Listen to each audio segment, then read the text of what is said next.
Salut, cette vidéo s'adresse aux personnes qui souhaitent habiter sur Montréal et qui ne connaissent pas encore la ville. Pour cela, je vais essayer d'affiner vos critères de recherche en vous présentant les différents quartiers de Montréal. Je vais m'intéresser à une zone de 40 minutes, plus ou moins, autour du centre-ville.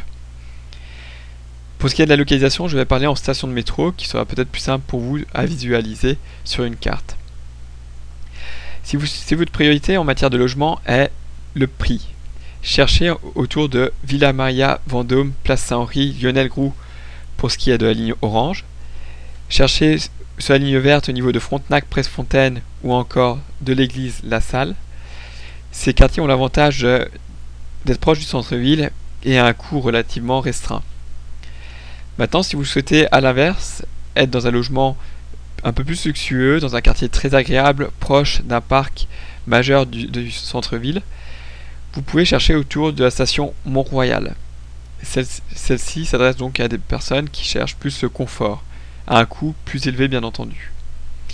Si votre priorité sont les sorties, si vous souhaitez aller clubber ou encore aller dans les bars de Montréal, je vous conseille la station Berry-UQAM. Celle-ci se situe au niveau du point d'activité de Montréal. Maintenant, pour ce qui est un peu des autres critères, si votre critère est d'habiter dans un quartier anglophone au centre-ville, cherchez dans les stations Atwater, Guy, Concordia, Peel et McGill. Si vous souhaitez vous excentrer un petit peu, vous pouvez habiter la station par exemple Snowdon, qui a un avantage sur coût puisque vous êtes excentré du centre-ville et proche d'un quartier relativement actif. Maintenant, comment ça se passe pour rechercher vos appartements? Il suffit d'aller sur les sites, par exemple, Kijiji. Ce site propose, c'est un site d'annonce, donc vous allez trouver l'ensemble des appartements qui sont à louer actuellement. Donc vous avez les appartements, les colocations, etc. Je fais un petit point donc sur les colocations, qui sont une manière d'habitation très courant sur Montréal, qui peuvent s'adresser donc souvent aux étudiants, puisqu'il vous permet de vous loger à bas coût. Maintenant, si vous cherchez à louer votre appartement, les termes utilisés sont différents. Vous avez par exemple la notation 1,5, 2,5, 3,5, etc. qui correspondent en fait au T1, T2, T3 que vous pouvez avoir en Europe.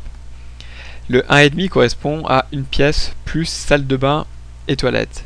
La salle de bain toilette correspond en fait au demi. Si vous avez par exemple 2 chambres, un salon et une cuisine, vous allez avoir 4 pièces plus la salle de bain, donc vous allez avoir un 4,5. Maintenant, si vous souhaitez diversifier vos sources de recherche, vous pouvez également parcourir Craigslist, qui est l'équivalent de Kijiji mais pour la clientèle anglophone. Et donc là vous avez immobilier.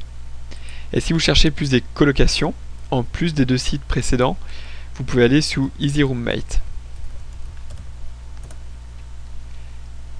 Ceci s'adresse par contre qu'aux colocations. Donc vous créez un profil et vous pouvez commencer vos recherches. J'espère que cette vidéo vous a plu.